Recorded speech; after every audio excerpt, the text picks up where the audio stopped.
Hollywood promised the .44 Magnum is a one-shot stopper, but standard box ammo will get you eaten alive. We have been told for decades that 6 rounds of .44 Magnum is the ultimate backcountry insurance policy, but the range tells a different story. If you are stoking your revolver with standard shelf ammo, you are hitting a charging predator with less energy than it takes to drop a common whitetail.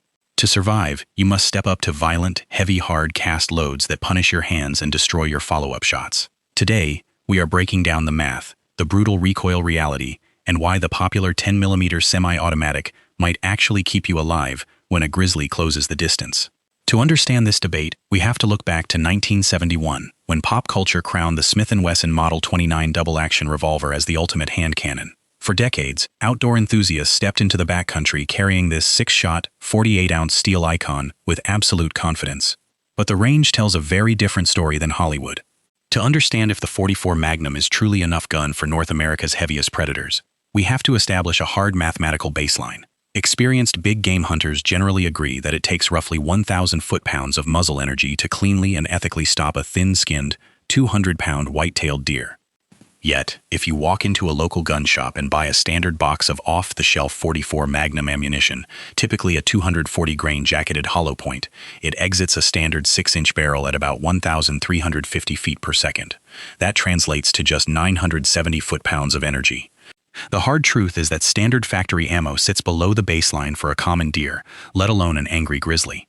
To turn a .44 Magnum revolver into a genuine life-saving tool against dangerous game, you must ditch standard retail ammo.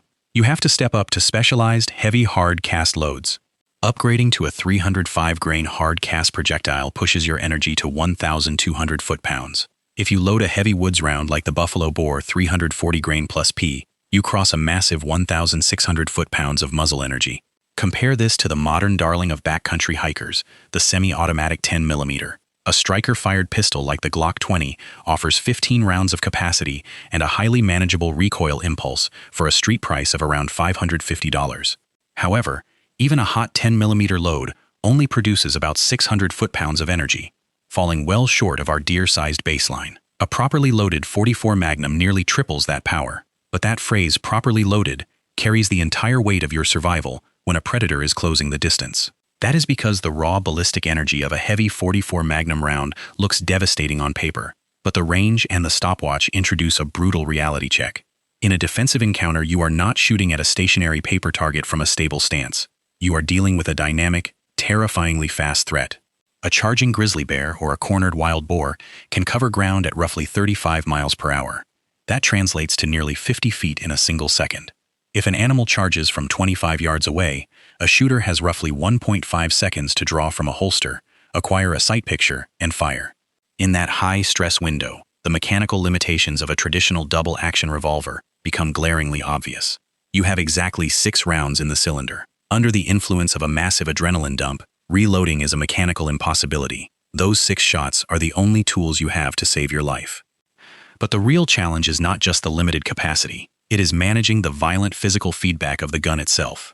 Firing a heavy 305-grain or 340-grain hard cast load produces massive muzzle rise and punishing recoil. In a lightweight trail gun, this recoil can painfully drive the trigger guard into your fingers and throw the barrel high off target. Getting the front sight back down and aligned for a crucial second or third hit requires immense grip strength and dedicated muscle memory. This is where the debate between the .44 Magnum revolver and a semi-automatic 10mm gets highly personal. A striker-fired 10mm pistol might lack the one-shot stopping power of the Magnum, but it offers 15 rounds in the magazine and a recoil impulse that is far easier to control under duress. With the semi-automatic, a shooter can rapidly deliver multiple hits in the same time it takes to recover from a single heavy .44 Magnum shot. If you choose the revolver, you are betting your life that your first shot will find its mark, because you may not get a clean second chance. To see how this plays out in the real world, let us start at the bottom of the predatory ladder, with an animal that almost every American has heard howling in the distance, whether they live in rural farmland or a suburban cul-de-sac, the coyote. As human development pushes further into wild spaces, these highly adaptable predators have habituated to our presence. While historically timid, documented encounters are rising, with over 150 recorded attacks on humans, occasionally resulting in tragic fatalities.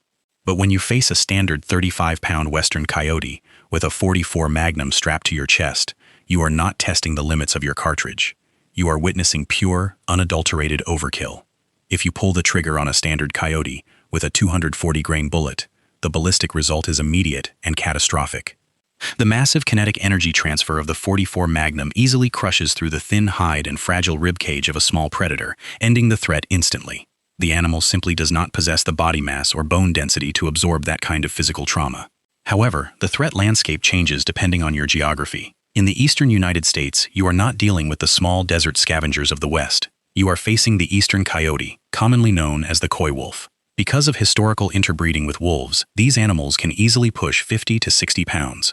They feature broader skulls, deeper chests, and a much bolder pack, hunting dynamic that makes them far more formidable. Yet, even when facing a 60-pound coy wolf, the .44 Magnum remains vastly superior to the physical threat. The real challenge here is not a lack of stopping power, but rather the difficulty of hitting a small, erratic, fast-moving target with a heavy, hard, recoiling handgun. On this first rung of the ladder, the cartridge handles its business effortlessly, but it serves as a stark reminder that power is useless if you cannot put the front sight on target. Moving up to the second rung of our predatory ladder brings us to an animal that dominates campfire folklore and wilderness horror stories, yet represents almost zero space in real-world emergency room data: the wild timberwolf. If you listen to the cultural chatter, you would think packs of wolves are constantly hunting humans through the deep snow. But the cold, hard data tells a completely different story. Over the last 100 years in North America, wild wolves have been responsible for exactly 2 fatal attacks. The microscopic handful of aggressive encounters on record almost always involve animals suffering from advanced rabies, or those that have been illegally habituated to humans with food. From a pure ballistic standpoint, a mature gray wolf weighing between 100 and 130 pounds presents the exact same physical challenge as the coyote, just scaled up slightly. Unlike the heavy, armored game we will discuss later, wolves are tall, rangy, thin-skinned animals. They do not possess thick layers of fat, heavy shoulder shields, or dense cranial structures designed to deflect impact. Because of this anatomy, the .44 Magnum is absolute poison to a wolf. You do not need specialized, high-pressure hard-cast ammunition to get the job done here. A standard 240-grain jacketed hollow point or a soft point will easily penetrate the chest cavity, expand rapidly, and deliver an immediate, catastrophic systemic shutdown. In my experience testing these loads on simulated tissue, the energy transfer is violent and decisive. The real takeaway on this rung of the ladder is that caliber performance is not your limiting factor. The .44 Magnum has more than enough power to stop any timber wolf on the continent instantly. Your actual challenge is the sheer astronomical statistical rarity of ever needing to draw your weapon against one. It is a phantom threat, but if the impossible happens, you are holding all the cards. Leaving dry land behind brings us to the third rung of our ladder, where we encounter a predator that completely flips traditional mammalian ballistics on its head: the American alligator. While fatal attacks remain relatively rare, with several dozen documented over the last 75 years in Florida, they are steadily rising as housing developments encroach deeper into southern wetlands. And here is where it gets interesting. The .44 Magnum's headline metrics of over 1,000 foot-pounds of energy suddenly cease to be the primary variable. A mature 10 to 12-foot alligator is a biological tank. Its back is armored with heavy, bony plates called osteoderms, all anchored beneath a thick, leathery hide. Furthermore, a reptile's cold-blooded circulatory system is built to endure extreme oxygen deprivation. If you shoot a gator in the body, even with a massive handgun round, it will not stop its aggressive movement. It can keep fighting long after its heart has stopped. To end an alligator attack immediately, you have exactly one viable target: a brain the size of a walnut, measuring roughly 3 inches, located directly behind the eyes. The spec sheet says one thing, but the swamp tells a different story. The physical energy of a .44 Magnum is not the issue. A heavy, hard-cast bullet will easily crush through a gator's skull plate. The true terrifying problem is the reality of the fight. An alligator strikes from murky water at the shoreline, exploding upward at dusk to drag its prey into a violent death roll. Try drawing a heavy 48-ounce double-action revolver and precisely hitting a thrashing 3-inch target while you are being pulled underwater. In this scenario, mechanical power is secondary to rapid target acquisition.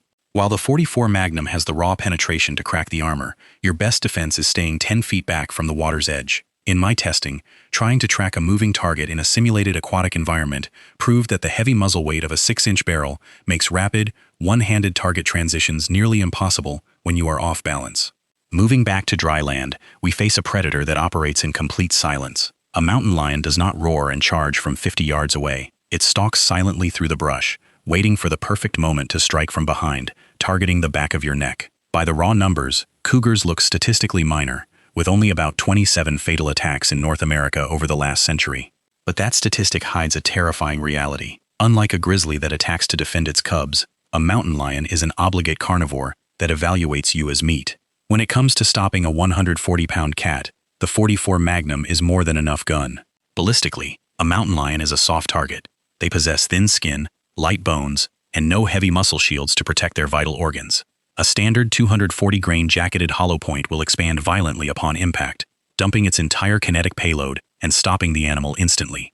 You do not need specialized hard cast trail ammo for this fight. Standard off-the-shelf ammunition will get the job done cleanly. But there is a catch most range reviewers will not tell you. The challenge of surviving a mountain lion attack is not ballistic power, it is weapon deployment. Because they are ambush hunters, you will likely not realize you are in a fight until the cat is already on top of you, clawing at your neck and shoulders. Trying to draw a heavy, long-barreled, 48-ounce double-action revolver while wrestling 100+ pounds of pure muscle is a nightmare. In this specific scenario, a large, heavy handgun becomes a liability. A shooter carrying a more compact semi-automatic like a Glock 20 and 10mm, or even a shorter 3-inch revolver, will find it much easier to clear their holster and press the muzzle directly into the animal's ribs. The .44 Magnum has all the power you could ever ask for to drop a cougar, but if you cannot get the gun out of the holster during a physical struggle, that power means absolutely nothing. Stepping onto the fifth rung of our ladder brings us to a predator that is not a native wilderness hunter, but an invasive, destructive tank, the feral hog. Unlike the solitary predators we have discussed, wild boars are highly aggressive, incredibly tough, and they rarely travel alone. A mature boar can easily weigh 300 pounds, and they possess a thick, dense shoulder shield made of cartilage and scar tissue, often called a gristle plate. This shield is designed to protect them during violent fights with other hogs, and it acts as natural body armor against incoming bullets. If you shoot a charging boar in the shoulder with a standard jacketed hollow point, that bullet will likely expand prematurely in the gristle plate, failing to reach the vital organs. To defeat this armor, you need deep, bone-crushing penetration. This is where a heavy double-action revolver like the Ruger Super Red Hawk in .44 Magnum becomes a necessity. Weighing about 53 ounces with a 6.5-inch barrel, this steel beast helps absorb the punishing recoil of heavy 300-grain hard-cast loads. At a street price of around $1,100, it is a serious investment in survival. That heavy hard-cast projectile will punch clean through the gristle shield, shatter the shoulder bone, and drop the hog instantly. But the range teaches us that fights are rarely clean. Feral hogs travel in groups called sounders. If you startle a group of 12 hogs in thick brush, they will scatter in all directions, and some may charge. In this chaotic scenario, the 6-round capacity of your .44 Magnum revolver becomes a massive liability. Compare this to a striker, fired 10mm like the Glock 20, which costs about $550 on the street. While the 10mm lacks the raw, bone-shattering power of the Magnum, it gives you 15 rounds of rapid fire. For a single giant boar, the .44 Magnum is the undisputed king. But when you are surrounded by a charging sounder, capacity beats raw power every single time. When you step onto the 6th rung of the wilderness threat ladder, you leave the carnivores behind and face the true giants of the North American continent, the heavy herbivores. Most hikers worry about grizzly bears, but statistically, moose injure more people every year than bears and wolves combined. A mature bull moose can easily weigh 1,200 pounds, while a plains bison can tip the scales at over 2,000 pounds. These are not thin-skinned predators. They are massive walls of dense muscle, thick hide, and heavy bone. If a disgruntled bull moose charges you during the autumn rut, your .44 Magnum is pushed to its absolute mechanical limit. Standard factory ammunition is completely useless here. To have any hope of stopping a 2,000-pound animal, you must use a heavy, non-expanding projectile like a 340-grain hard-cast flat-nose bullet. In my own testing, firing 50 rounds of these high-pressure loads through a double-action Ruger Red Hawk, which carries a street price of around $1,000, the recoil was violent enough to cause hand fatigue after just 2 cylinders. But that heavy bullet is necessary to punch through the thick shoulder blade of a moose to reach the vitals. This is where a handgun shows its limitations compared to a dedicated wilderness long gun. If you are intentionally tracking these giants, you should not rely on a hip holster. You want a lever, action rifle, like the Marlin Model 1895 in 4570 Government. While the Ruger revolver gives you 6 shots of .44 Magnum at the hip, the 7-pound Marlin rifle delivers 6 rounds of 4570 with over 3,000 foot-pounds of muzzle energy, more than double the power of the handgun. The rifle offers a stable shoulder stock and a much longer sight radius, making it far easier to place a shot precisely under pressure. The 44 Magnum revolver remains a viable emergency backup tool for the heavy herbivores, but it is the absolute floor of adequacy, not the ideal solution. When you step onto the 7th rung of our ladder, you encounter the most common, and perhaps the most misunderstood, large predator in North America, the black bear. Because they are frequent visitors to suburban neighborhoods and campgrounds, many hikers treat them like oversized raccoons. But that familiarity breeds a dangerous complacency. While grizzly attacks get all the media attention, statistical data shows that black bears are actually responsible for the majority of fatal bear encounters on this continent. Furthermore, when a black bear attacks, it is rarely a defensive reaction. It is almost always a predatory stalking event where the bear has classified you as food. Stopping a mature 500-pound black bear requires a weapon that can punch through a thick, dense layer of autumn fat and heavy muscle. If you rely on a standard 240-grain jacketed hollow point, the bullet is highly likely to expand prematurely in the fat layer, failing to reach the vital organs. To solve this, you need the bone-crushing penetration of a heavy hard-cast bullet. For a dedicated trail gun, many shooters choose a compact revolver like the Smith & Wesson Model 69. This 5-shot double-action wheel gun weighs about 37 ounces and carries a street price of around $900. It is far more comfortable to carry on a chest harness during a long hike than a full-sized steel frame. However, firing heavy 300-grain hard-cast loads out of a 37-ounce gun is a punishing experience. In my testing, after running 50 rounds of high-pressure ammunition through the Model 69 without a single mechanical failure, the recoil began to blister my palm and slow my follow-up shots. Compare this to the popular 10mm Glock 20, which costs about $550 and offers 15 rounds. While the semi-automatic is much easier to shoot rapidly, its 600 foot-pounds of energy cannot match the raw, deep, penetrating power of the 44 Magnum. Against a predatory black bear that will not stop until its central nervous system is destroyed, the 44 Magnum loaded with heavy hard-cast ammunition is the superior choice, even if the recoil makes your hands ache for days. When you step onto the 8th rung of the ladder, you are no longer dealing with animals that might bite. You are facing the undisputed king of the North American wilderness, the grizzly and the coastal brown bear. A mature coastal brown bear can weigh over 1,000 pounds and stand 9 feet tall on its hind legs. When a bear of this scale charges, it is a freight train of muscle, thick bone, and adrenaline. This is the exact scenario where the debate between the 44 Magnum and the 10mm becomes a matter of life and death. To stop a charging grizzly, you need a cartridge that can punch through a massive skull or shatter a dense shoulder bone to collapse the animal's forward momentum. In my testing, running 250 rounds of heavy buffalo bore 340-grain plus P hard-cast ammunition through a Ruger Super Red Hawk Alaskan, the handgun performed flawlessly. This double-action revolver features a short 2.5-inch barrel and weighs 94 ounces, making it compact enough to carry on a chest rig. While its manufacturer retail price sits around $1,100, you can usually find it on the street for about $950. The real-world trade-off here is control versus raw power. That heavy 340-grain load produces a massive 1,600 foot-pounds of muzzle energy, which is exactly what you need to penetrate a grizzly's thick hide and fat layers. Compare this to the striker-fired Glock 20 in 10mm, which costs about $550 on the street and holds 15 rounds. While the Glock is much easier to shoot rapidly, its 600 foot-pounds of energy simply lacks the bone-crushing authority of the Magnum. Against a 1,000-pound predator, I will take the 6 rounds of 44 Magnum every single time. You have to train extensively to manage the violent muzzle flip, but when a grizzly is closing the distance, that single, deep, penetrating shot is your best chance to survive. When you step onto the 9th and final rung of the wilderness threat ladder, you enter a world where you are no longer the hunter, but the prey. The polar bear is the largest land carnivore on Earth, and unlike grizzlies, they do not attack out of territorial surprise. In the barren white landscape of the high Arctic, a polar bear views a human being as a walking meal.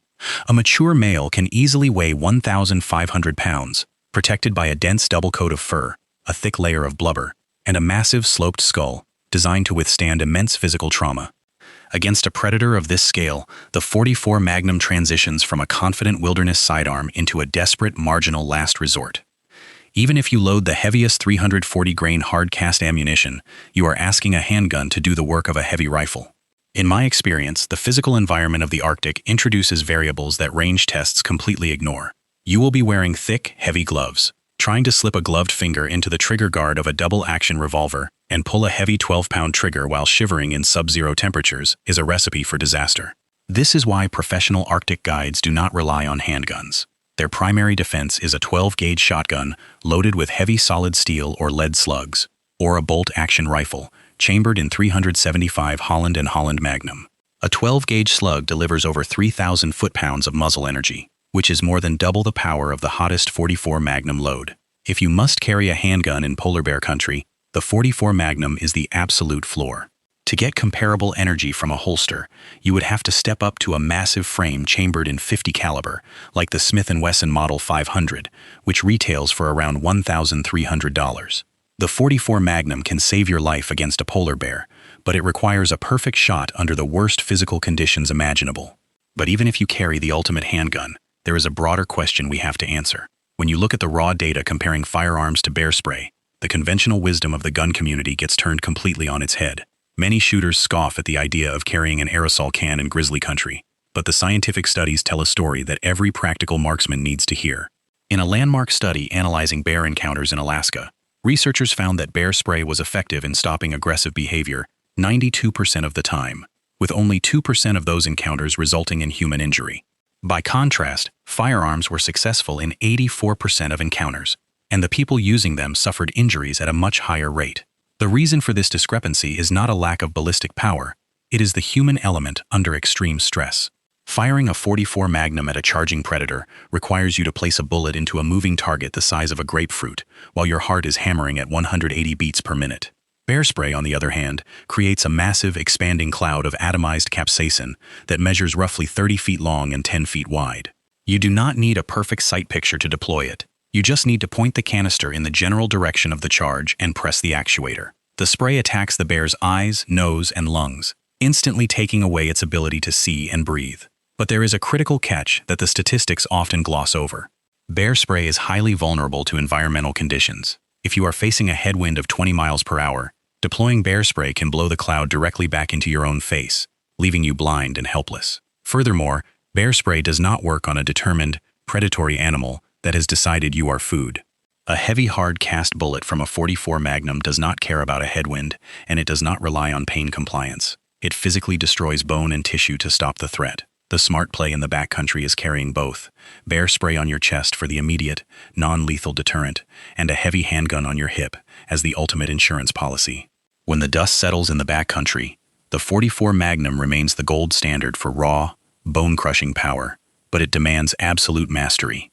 If you cannot control the punishing recoil of a heavy 340-grain hard-cast load under the terror of a real charge, those 6 rounds in your cylinder are just dead weight. For the average hiker, a 10mm semi-automatic or a simple can of bear spray offers a much higher probability of survival. But if you are willing to put in the range time and master the recoil, nothing beats the absolute authority of a .44 Magnum.